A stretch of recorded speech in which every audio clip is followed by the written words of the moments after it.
안녕하세요. 날씨가 점점 더워지고 있는 요즘 시원한 사연을 즐기고 있는 40대 초반의 여성입니다. 여기 채널의 주인공들 중 특히 시댁과 얽힌 이야기가 참 많던데요. 다들 모진 생활을 어떻게 견뎌냈는지 참으로 대단하시더라고요. 제 사연도 시댁과 얽힌 이야기입니다. 끔찍하고 경악스러운 사건을 당한 그때 일을 떠올리면 아직도 다리가 후들거린답니다. 반전과 기막힌 복수, 이 여름 여러분을 시원하게 해드릴 사연을 시작해 볼게요. 지극히 평범하게 성장해 크지도 작지도 않은 회사에 다니며 사회생활을 시작한 저는 큰 일탈 없이 조용하게 살았습니다. 그리고 남들만큼 연애를 많이 하지는 않았지만 사랑과 이별을 반복하며 나이가 채워졌죠. 남편을 만난 건 30이 넘어가면서였어요. 저희 회사에서 다른 기업의 일도 받아서 했기 때문에 여러 거래처 사람들과 만나야 했는데 남편이 그중 한 사람이었답니다. 그이는 교육 사업을 하고 있는 오너였는데 능력과 인물, 그리고 성격까지 빠지는 부분이 하나도 없었어요. 그래서 이전 연애처럼 이별을 겪지 않고 영원한 사랑을 꿈꾸며 결혼을 결심했답니다.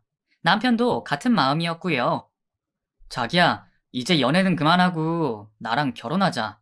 내가 자기를 얼마나 사랑하는지 알지? 자기야, 30대 초반이지만 내 나이는 내일 모레 40이라고. 나 늑달이 되기 전에 빨리 장가가고 싶어. 뭐야, 당신 나이 때문에 빨리 결혼하자는 거야? 아니면 나를 놓치기 싫어서 결혼하자는 거야? 그리고 프로포즈를 이렇게 멋대가리 없이 하는 사람이 어딨냐? 당연히 자기를 놓치기 싫어서지. 난 원래 결혼 생각 전혀 없었는데 자기 만나고 결혼이 하고 싶어졌다니까. 그리고 내가 무드가 없는 놈인 건 자기도 잘 알잖아. 앞으로 살아가면서 이벤트 많이 해줄 테니까 나랑 결혼하자. 저는 그이의 진심을 진작부터 알고 있었기 때문에 단번에 프로포즈를 받아들였답니다. 그리고 저희 부모님께 먼저 남편을 소개시켜드리고 결혼 승낙을 받았어요. 친정 부모님은 능력 있는 사업가에 인물도 출중하니 반대할 이유가 하나도 없다고 하셨죠.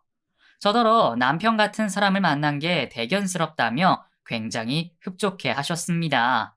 얼마 뒤 예비 시부모님께 인사드리기 위해 전주로 내려가게 되었어요.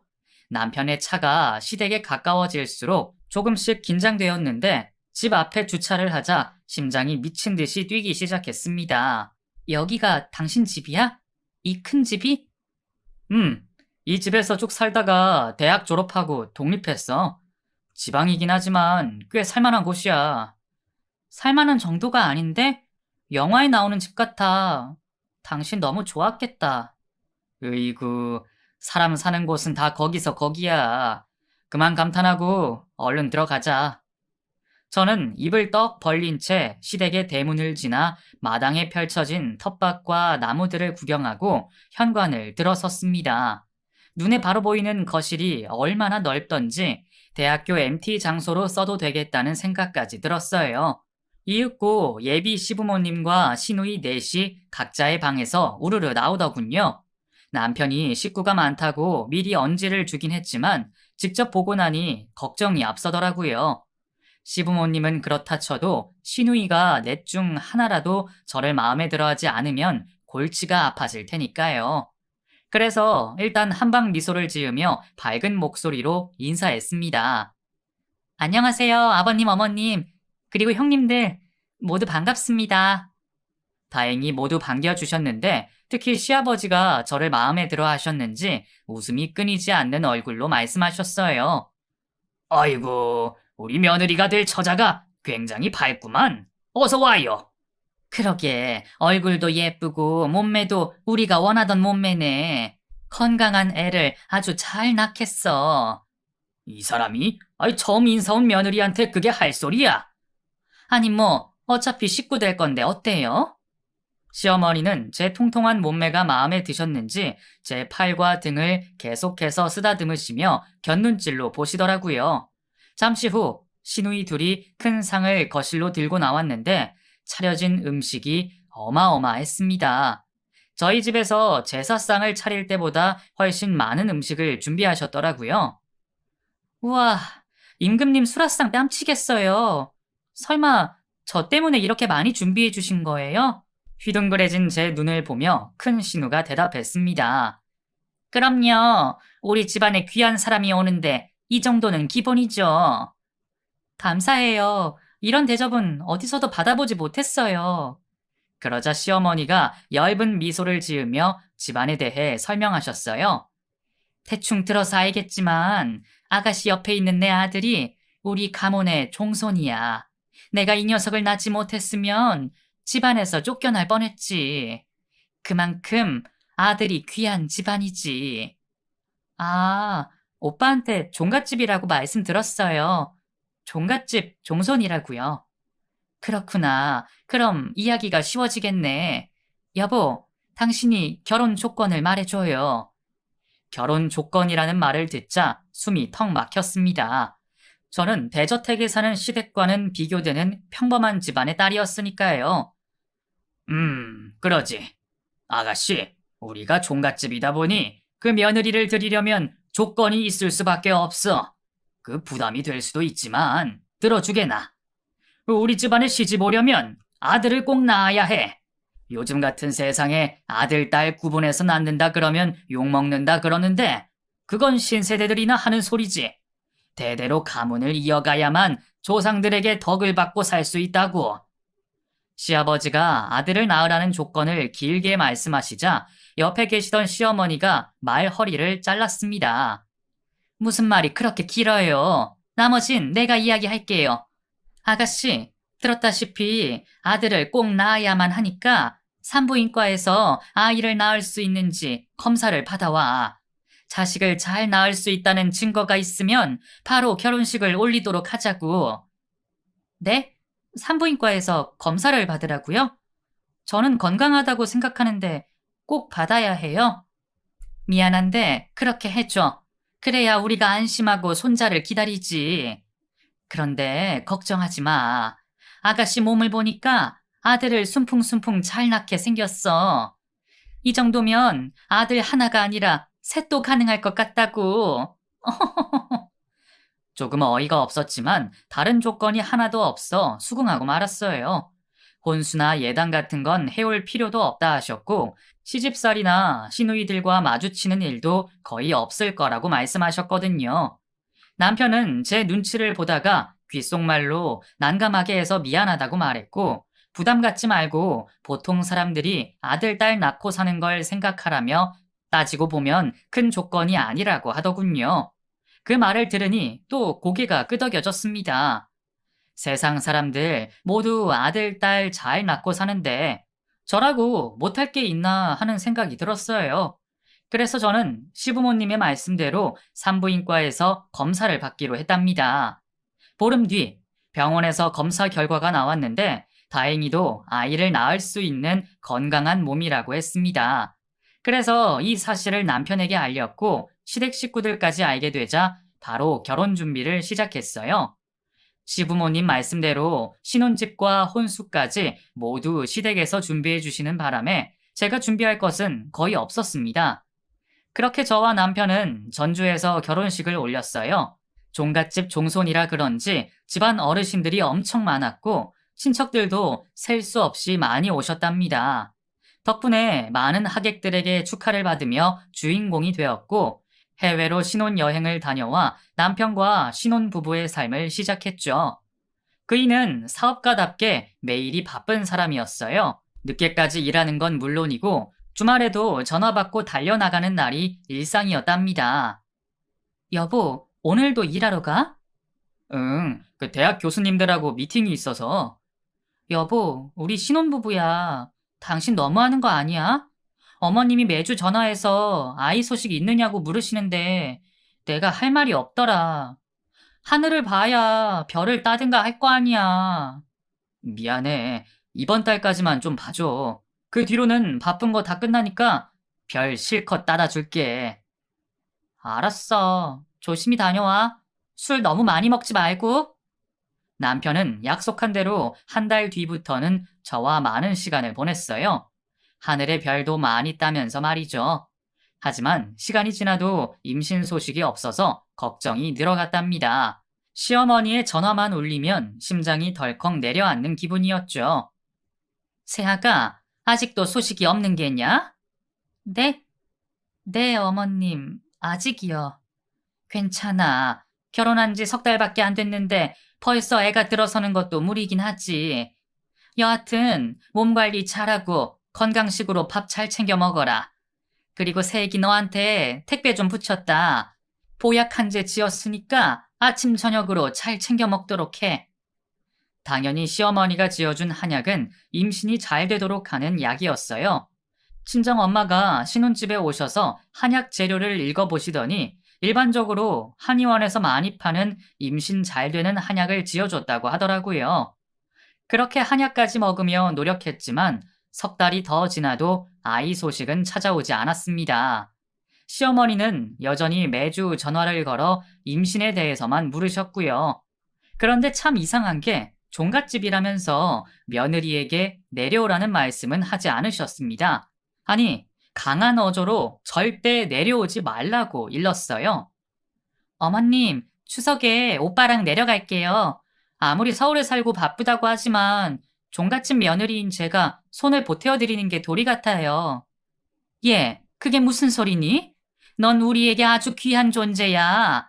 하나밖에 없는 며느리한테 차례상을 차리도록 만들 순 없다. 정 내려오려거든 나중에 한가할 때 미리 연락하고 놀러와. 그래야 나도 며느리 맞을 준비를 하지. 어머님도 참, 제가 뭐라고 그런 말씀을 하세요. 그리고 며느리 맞을 준비를 따로 하실 게 뭐가 있어요. 세아가, 넌 금쪽 같은 아이야. 우리 집안의 보배가 될 아이라고. 나중에 아들을 낳으면 넌 이 집안의 영웅이 되는 거야. 알겠니? 그리고 네가 신혼집에서 살림하는 건 어쩔 수 없겠지만 시댁에 오게 되면 네 손에 물 한 방울도 묻히지 않게 해주고 싶구나. 그러니까 명절에는 집에서 푹 쉬어. 이번 추석에 친척들이 죄다 모일 거라서 여자들은 힘만 든다고. 시어머니가 매번 임신을 보채기는 했지만 다른 면에서는 저를 많이 배려해 주셨어요. 제 친구들은 명절만 되면 가기 싫어도 시댁에 가야만 한다고 볼멘 소리를 했는데 저는 집에서 휴가를 즐겼답니다. 6개월가량 신혼생활을 하자 뭔가 잊었다는 생각이 들었어요. 참 바보 같은 게 그동안 남편과 혼인신고를 하지 않고 살고 있었더라고요. 결혼 초 잠깐 혼인신고에 대해 이야기를 나눴는데 그이가 천천히 아기가 생기면 하자는 식으로 말해서 어영부영 넘어갔는데 이제와 다시 생각해보니 백년가약을 맺은 부부가 법적으론 남이라는 게 마음에 걸리더라고요. 그래서 퇴근 후 남편에게 외식하자고 제안했고 저는 혼인신고서를 들고 식당에 들어갔답니다. 여보, 우리 혼인신고하자. 응? 저는 혼인신고서를 테이블에 올리며 말을 이어나갔어요. 아니, 결혼한 지 6개월이 지났는데 아직도 법적으로 남남이라는 게 말이나 돼? 결혼 초에 얘기했잖아. 아이 낳으면 혼인신고랑 출생신고 같이 하자고. 여보, 그건 좀 아닌 것 같지 않아? 만약 내가 아이를 못 낳으면 혼인신고를 하지 않겠다는 말로 들리는데? 제가 불만 섞인 목소리로 말하자 남편이 손사래를 치며 대답했습니다. 아니야, 그럴 리가 있나. 자기랑 나는 분명한 부부야. 단지 혼인신고는 사실은 부모님이 그렇게 하라고 하셨어. 아무래도 내가 종갓집 종손이다 보니까 확실히 하고 싶으셨나 봐. 지금 우리가 사는 집과 혼수 모두 부모님이 해주신 건데 뜻을 거스를 수는 없잖아. 그러니까 시부모님이 내가 애를 낳아야만 법적으로 며느리로 인정한다는 거네? 자기야, 너무 비꼬듯이 말하지 마. 고지식한 분들이라 그렇지. 당신을 얼마나 좋아하는데. 당신이 아이를 못 낳을 것도 아니니까 우리 부모님이 하라는 대로 아이를 낳으면 혼인신고까지 하자. 내가 이렇게 부탁할게. 이건 아니다 싶다가도 남편의 말이 조금 이해가 되었어요. 고지식한 데다 아직도 아들이 귀하다는 옛날 세상에 사시는 분들이었으니 그럴 만도 하다 싶었죠. 저는 첫째로 딸을 낳아도 혼인신고를 할 거냐고 물었고 그이는 성별에 상관없이 아이만 낳으면 바로 법적 부부가 되겠다고 대답했어요. 결국 그이의 말대로 혼인신고를 미루기로 했답니다. 하지만 해가 바뀌어도 아이는 생기지 않았고 제 부담감은 점점 더 커졌어요. 여보, 왜 이렇게 아이가 안 생기지? 다시 검사를 받아봐야 할까? 됐어. 무슨 검사를 또 받아. 엄마가 당신한테 전화해서 손자 타령해서 힘들지? 내가 연락해서 뭐라 할 테니까 부담 갖지 마. 그래 줄래? 매주 어머님 전화 받는 것도 곤욕이야. 매번 실망한 목소리로 전화를 끊으실 때마다 내가 얼마나 스트레스를 받는 줄 알아? 알겠어. 엄마한테 말해 놓을게. 그건 그렇고 이번 주에 나 시간 되는데 어디 바람 쐬러 갈까? 정말? 좋지. 좋은데 드라이브나 가자. 달리는 차 안에서 창문 열고 손 내밀고 싶다고. 그이는 제 임신 스트레스를 날려주겠다며 주말에 인천 바다를 데려갔어요. 모처럼 바람 쏘이고 왔더니 기분이 상쾌했죠. 그런데 신혼집으로 돌아오자 숨이 턱 하고 막혔습니다. 현관 앞에 시어머니가 서 계셨거든요. 어머님, 연락도 없이 어쩐 일이세요? 잘 지냈냐? 둘이 데이트라도 다녀오는 길인가 보네. 잘 지내는 것 같아 보여서 애미 마음이 좋구나. 어머님, 저희한테 내려오라고 하시지 힘들게 버스 타고 올라오셨어요? 별로 안 힘들었다. 새애기 너를 고생시키느니 내가 고생하는 게 낫지. 이 애미가 이제야 시모 노릇을 하러 왔어. 새애기 좋아하는 나물무침이랑 갈비랑 가지고 왔다. 이윽고 신혼집에 들어가자 시어머니는 주방으로 들어가셨고 저를 밀어내며 가만히 앉아서 쉬라고 일러주셨습니다. 먼 길을 오셔서 제가 밥을 차리겠다고 연신 설득해도 시어머니는 고집을 부리시며 주방을 혼자 차지하셨어요. 이에 남편은 시어머니가 시키는 대로 하라며 방에 가서 조금 누워있다 나오라고 하더군요. 정말 아이를 가지라는 것만 빼면 늘어진 팔자 그 자체였죠. 잠시 후 시어머니가 차려주신 밥을 함께 먹게 되었는데 정말 맛있었어요. 친정엄마도 요리 솜씨가 좋으셨는데 시어머니가 몇 수는 위에 계셨답니다. 어머님, 이 갈비찜은 진짜 예술이에요. 어디에서도 이 맛을 본 적이 없다니까요. 저도 어머님한테 요리 좀 배우고 싶어요. 오신 김에 가르쳐 주시면 안 될까요? 으이구, 배우긴 뭘 배워. 네가 이 시애미 음식 먹고 싶으면 연락해. 만들어서 택배로 붙여주면 되잖니. 굳이 고생할 필요 없단 말이야. 어머님, 아무리 그래도 오빠랑 둘이 먹고 사는데 할 줄 아는 게 있어야 좋죠. 나중에 가르쳐 주마. 나중에 애 낳고 회사 그만두면 시간 많을 거 아니니. 아, 네, 알겠습니다, 어머님. 그래, 아직 소식은 없는 거니? 저는 주눅이 든 채로 그렇다고 대답하고 식탁에서 일어나 화장실로 갔습니다. 시어머니가 전화로 보채는 걸 남편이 그만두랬더니 이렇게 찾아온 건가 싶더라고요. 그래서 일부러 화장실에서 오래 있다가 분위기가 바뀔 때쯤 나가기로 했죠. 10분 정도 지나고 화장실 문을 슬며시 열고 나가는데 시어머니와 남편의 대화 소리가 들렸습니다. 엄마, 여기까지 와서 애 낳으라고 보채는 거야? 내가 언제 보챘다고 그러니? 그냥 소식이 있는지 없는지 묻지도 못하니? 그게 보채는 거야. 집사람 스트레스 좀 주지 마.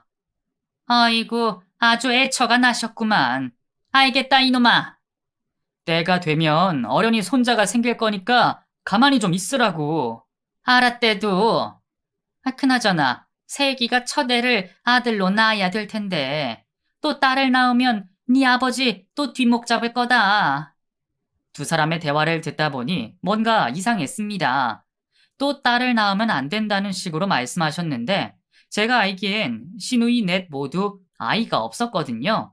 큰 시누는 애가 생기기 전에 이혼을 했고 나머지 시누이들은 결혼 전이어서 시댁에 아이는 한 명도 없었답니다. 그래서 전 곧장 주방으로 들어가 시어머니께 물었습니다. 어머님, 또 딸을 낳으면 안 된다뇨? 누가 딸을 낳았었나요? 깜짝이야. 새아가 인기척 좀 해라. 이 노인네 심장 떨어지겠다. 아, 죄송해요. 그런데 딸을 낳았다는 게 무슨 말씀이죠? 아, 그건 나를 빗대어 한 말이다. 내가 딸 넷을 연달아 낳았잖니. 그래서 새애기 네가 나처럼 첫째부터 딸을 낳으면 걱정이란 말을 한 거야. 아, 그런 거예요? 시어머니와 남친은 제 눈치를 살피다가 이내 다른 주제로 대화를 시작했어요. 엄마, 서울 오신 김에 어디 구경이라도 같이 가. 전부터 남산 이야기 많이 하셨는데 그리로 갈까? 그래, 좋지. 거기 야경도 좋다며. 친구들이 사진 찍어서 보내준 걸 보니까 정말 아름답더라. 그래, 지금 가면 딱이겠다. 자기야, 옷 갈아입을 필요 없이 남산 다녀오자. 그렇게 시어머니는 저희와 함께 남산을 구경하러 갔다가 신혼집에서 하룻밤 묵고 전주로 떠나셨어요. 얼마 뒤 구정이 다가왔습니다. 시어머니는 이번에도 저에게 시댁에 올 필요가 없다며 친정에 다녀오거나 여행이나 다녀오라고 일렀답니다. 남편은 종손이어서 친척들에게 얼굴을 비춰야 한다며 1박 2일로 전주에 다녀오겠다고 했죠. 여보, 시어머님이 아무리 날 아끼신다고 해도 설날에 찾아뵙고 세배라도 드려야 하는 거 아니야?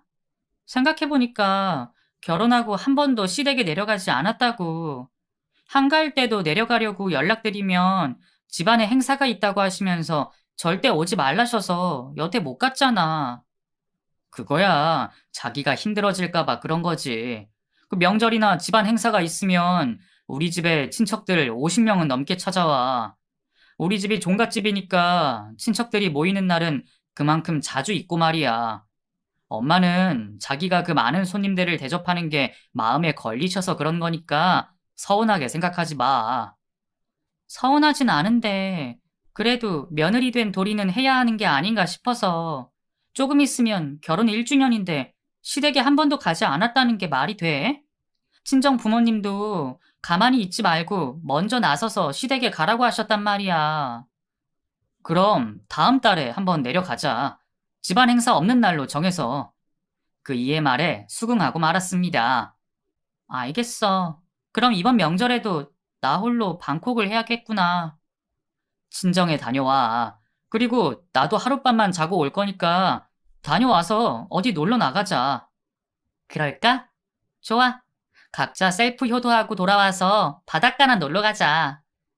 그렇게 사흘 뒤 구정 연휴가 찾아왔고 남편과 저는 단정하게 옷을 입고 집을 나섰습니다. 각자의 집으로 가기 위해서였죠. 저는 주차장까지 그 일을 배웅했고 잘 다녀오라고 인사를 나누었어요.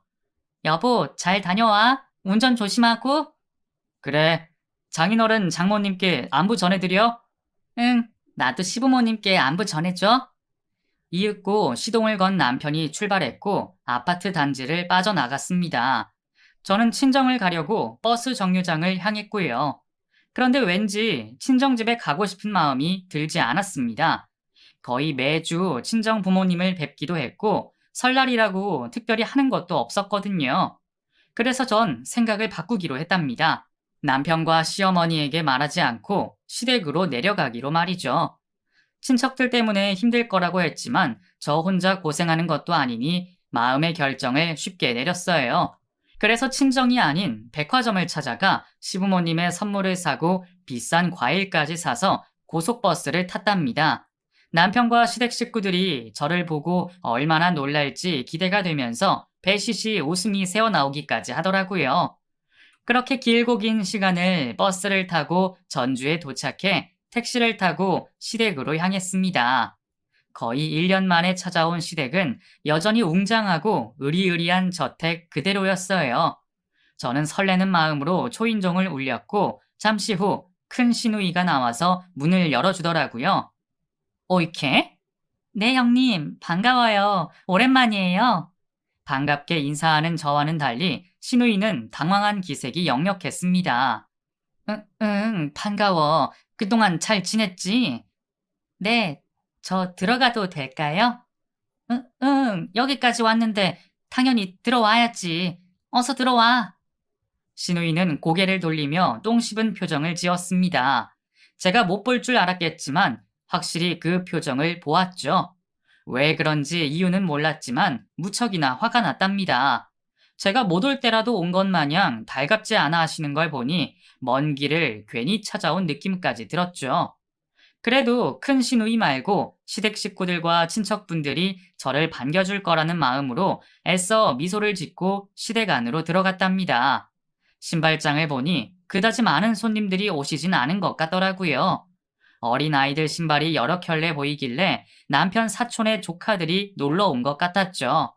이윽고 거실에 들어선 제가 시부모님과 시누이들 그리고 남편을 보고 외쳤습니다. 짜잔! 여보, 어머님, 아버님, 그리고 형님들, 저 왔어요.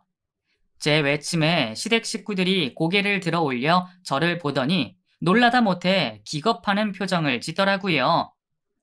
모두 놀라셨나 봐요? 제가 올 거라고 예상 못 하셨죠? 식구들은 여전히 입을 다물지 못하고 아무도 저에게 대답하지 않았습니다. 결국 민망함이 몰려온 저는 웃음을 거두고 쭈뼛거리며 서 있었죠. 그 순간 시어머니가 자리에서 일어나더니 그제야 미소를 지으셨답니다. 우리 새애기가 왔구나. 이 애미가 간 떨어지는 줄 알았다. 이 먼 길을 고생스럽게 뭐하러 왔어? 왜긴요. 어머님, 아버님 보고 싶어서 왔죠. 세배도 드리고 선물도 드리려고 겸사겸사 왔어요. 자기야, 친정에 가기로 했잖아.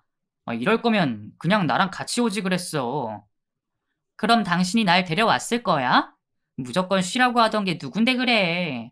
그래도 너무 갑작스러운 상황이라. 잠시 후 방문이 열리며 10살도 안 된 아이들 넷이 거실로 뛰어나왔습니다. 아빠, 우리 목마 태워줘, 빨리. 꼬맹이들이 아빠라고 부른 건 다른 누구도 아닌 제 남편이었답니다. 저는 잘못 들었을 거라 생각하고 꼬마들의 다음 말과 행동을 기다렸어요. 그러자 아이들은 남편에게 안기고 뽀뽀하고 난리를 치는 겁니다. 아빠, 아빠 하면서 말이죠. 이게 무슨 상황인지 이해되지 않아 남편에게 물었어요. 여보, 얘네들이 왜 당신한테 아빠라고 부르는 거야? 세아가 나가서 이야기하자. 뭔가 오해할 상황인 것 같은데 이 CM이가 다 설명하마. 이거 놓으세요. 남편한테 직접 들어야겠어요. 빨리 대답해봐. 그이는 아무 대답을 하지 못하고 들러붙은 꼬맹이들을 떼어내려고 안간힘을 쓰고 있었습니다.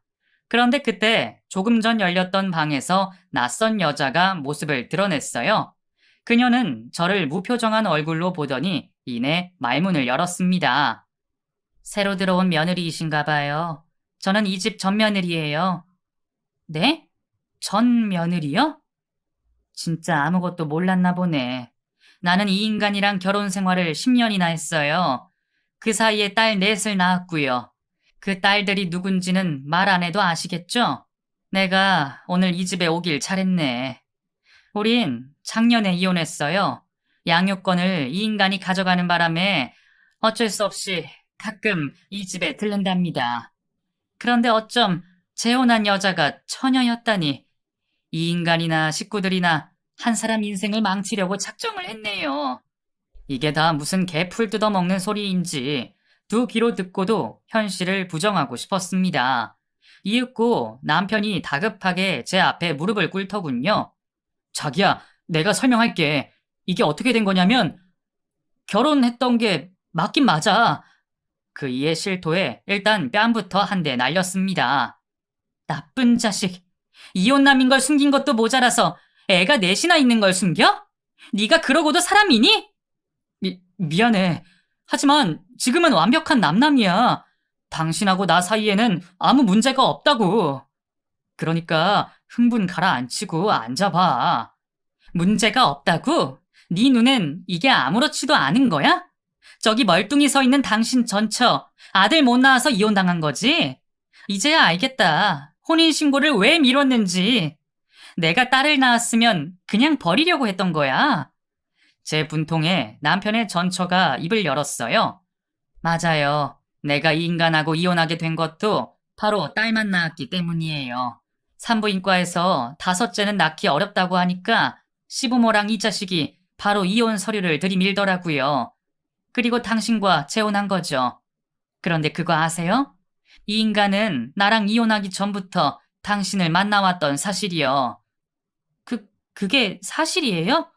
그럼 나랑 혼인신고를 미룬 이유가 아마 결혼 초에는 저랑 이혼 전이어서 들통날 테니 미룬 것이고 그 이후에는 이혼남인 것과 애가 넷이 딸린 게 걸리니까 혼인신고를 계속 미뤘겠죠. 그리고 그쪽에 애를 낳으면 게임이 끝났다고 생각했겠죠. 이미 자식까지 있는데 설마 이혼을 하겠어? 라고 생각했겠죠. 아, 만약 딸을 낳았으면 혼인신고고 뭐고 없이 바로 차버렸을지도 모를 일이죠. 이 인간은 비열하고 더러운 놈이라 충분히 그러고도 남아요. 아마 딸을 낳으셨으면 그대로 버렸을 놈이라고요. 여기 있는 시부모도 마찬가지고요. 정말 어처구니가 없었고 부하가 치밀어 돌아버릴 지경이었어요. 제가 남편에게 속아 한동안 내연녀로 지냈던 겁니다. 게다가 전 남편이 여성 편력이 심해서 이 여자 저 여자 만나고 다니는 일은 비일비재하다고 전하더라고요. 그리고 시어머니가 그동안 왜 그렇게 저를 시댁에 못 내려오게 했는지 이유를 알았어요. 손녀들을 키우고 있으니 제가 시댁에 가면 곤란해지니까 저를 위하는 척하며 못 오게 한 거였죠. 이 밖에도 남편의 실체를 계속 미주알 고주알 일러주는 바람에 남편에게 오만정이 뚝 떨어졌고 지금까지 한통속이었던 시댁 식구들에게도 배신감과 증오심이 생겨서 이판사판으로 나가기로 마음먹었습니다.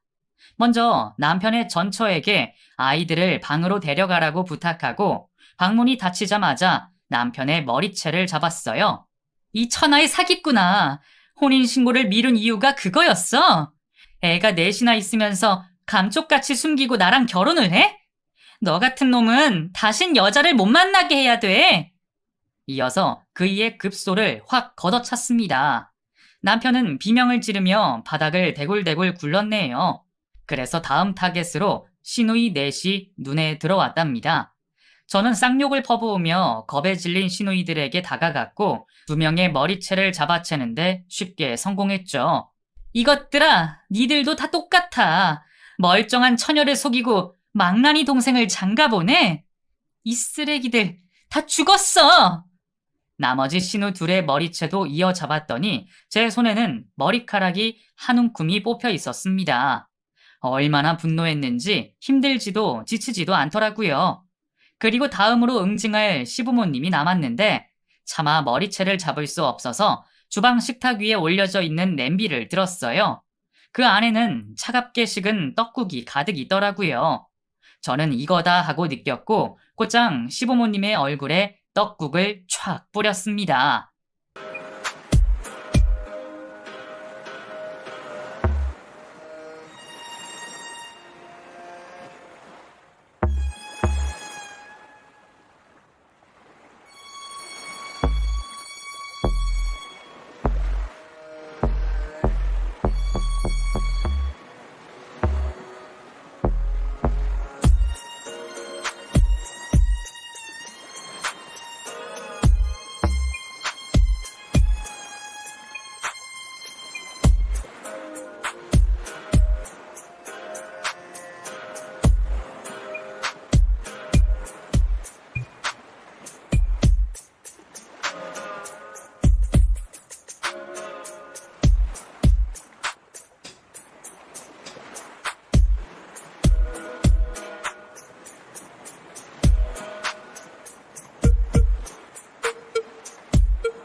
새해 저주다. 많이 처먹어라.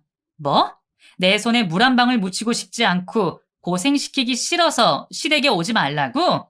치, 니들 손녀들이 들킬까봐 겁나서 그딴 연기를 해? 내가 아들만 낳으면 게임 끝이라고 생각했다고? 하늘이 있어서 내가 임신하지 않은 거야. 조상님들 덕이 어쩌고 저째? 종갓집 좋아하시네. 이 사기꾼 종자들아. 니들 사기죄로 죄다 고소할 거야. 시댁 식구들은 다들 한마디도 하지 못하고 바닥에 주저앉아 제가 뿌린 떡국을 닦기 시작했어요. 남편은 저에게 맞은 급소가 괜찮아졌는지 다시 무릎을 꿇었고요. 자기야, 이대로 끝내려고? 그러지 마. 나한테 자기밖에 없어. 아까 전처가 한 말은 다 거짓말이야. 저 옆에 내가 바람이 나서 이혼을 한 거라고. 어쨌든 이 정도 했으면 됐으니까 과거는 덮고 계속 살도록 하자. 응? 제가 무슨 말을 하기도 전에 방 안에 있던 전처가 남편 말을 듣고 뛰쳐나왔습니다. 그리고 그의 귓방망이를 날리더라고요. 이 자식이 어디서 혀를 막 놀려? 내가 바람이 나서 이혼했다고? 내가 모은 증거만 해도 네가 바람 피운 여자가 한 트럭이야. 그뿐만인 줄 알아? 우리 큰딸이 네가 다른 여자랑 바람 피우는 걸 두 눈으로 봤다고. 창피한 줄 알아. 이 나쁜 자식아. 남편은 당연히 꿀먹은 벙어리가 되었어요. 저는 전처를 밀어내려고 손을 들며 말했습니다. 저리 비켜요. 이 자식은 내가 응징할 거라고요. 아니요. 나도 이혼 전에 이렇게 못해줘서 아쉬웠거든요. 그럼 같이 패줍시다. 나도 끼워줘요. 그래요. 그럼 같이 밟아줍시다. 시작! 결국 전처와 같이 남편을 실컷 두들겨 패줬습니다. 그렇게 시댁을 난장판으로 만들고 나오자 남편의 전처가 저를 쫓아 나오더군요. 잠깐만요. 이혼 소송 하실 거죠? 혼인신고가 안 돼서 어디까지 될진 모르지만 고소는 해야죠. 그리고 이 집 식구들까지 죄다 사기죄로 고소할 겁니다. 그럼 제가 변호사를 소개해 줄게요. 이 집에서 소송당하면 비싼 변호사를 선임해서 맞고소를 할 거라고요. 그래서 제가 이혼 소송에서 졌다니까요. 이번에는 제대로 복수했으면 좋겠으니까 제대로 된 변호사를 소개해 줄게요. 나도 우리 딸들 양육권 소송할 거니까 힘을 합치도록 해요. 그래요. 까짓것 그럽시다. 이 집 인간들 우리가 싹 쓸어버립시다.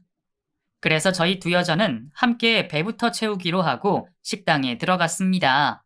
시댁 박살을 내는데 얼마나 많은 에너지를 쏟아냈던지 국밥이 두 그릇이나 들어가더라고요. 그리고 찾아간 변호사는 판사 출신의 능력과 법조인의 수많은 인맥까지 갖춘 분이었어요. 그 변호사는 저희의 이야기를 끝까지 다 들어주시고는 한숨을 길게 쉬며 이런 남자들이 아직 사회에 많이 있다고 말했답니다. 참으로 기가 막혔죠. 남자라는 동물은 왜들 그렇게 거짓말쟁이가 많은지. 여하튼 저와 남편은 혼인신고를 하지 않았지만 사실혼 관계였으므로 소송이 가능했어요. 남편을 상대로 사기 결혼죄로 고소하고 시댁 식구들을 사기 공모죄로 고소했답니다. 남편의 전처는 양육권을 가지고 오기 위해 예전 외도 증거를 제시했고요. 그렇게 소송을 진행하는데 남편 역시 저를 고소했더라고요. 폭행죄와 기물파손죄로요.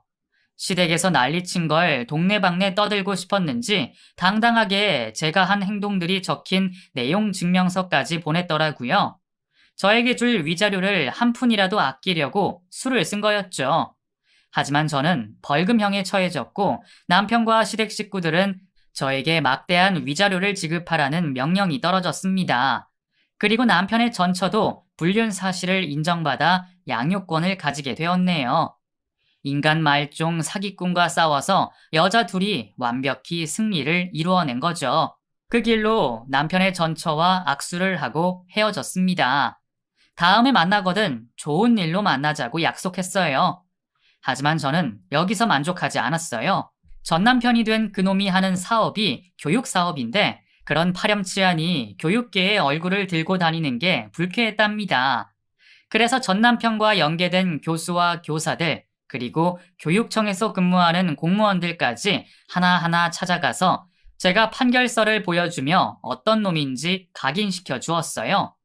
이런 놈이 교육계에 몸담고 있어도 되겠느냐며 따지듯 전해주었고 만약 계속 사업을 이어간다면 청와대에 민원까지 넣어서 전 남편과 연계된 모든 사람들을 모조리 고발하겠다고 으르렁거렸어요. 그러자 저를 만난 교수와 공무원들은 전 남편을 완전히 퇴출시켜버리겠다고 약속했고 다시는 이 바닥에 발을 붙이지 못하게 해주겠다는 다짐을 받아냈답니다. 저의 협박이 무서워서 그런 건지 전 남편의 죄를 받아들여서 그런지 모르겠지만 그들은 약속대로 전 남편을 교육사업계에서 영원히 퇴출해버렸답니다. 그이의 사업장은 투자자들이 투자금을 돌려달라는 걸 시작으로 해서 서서히 무너졌어요.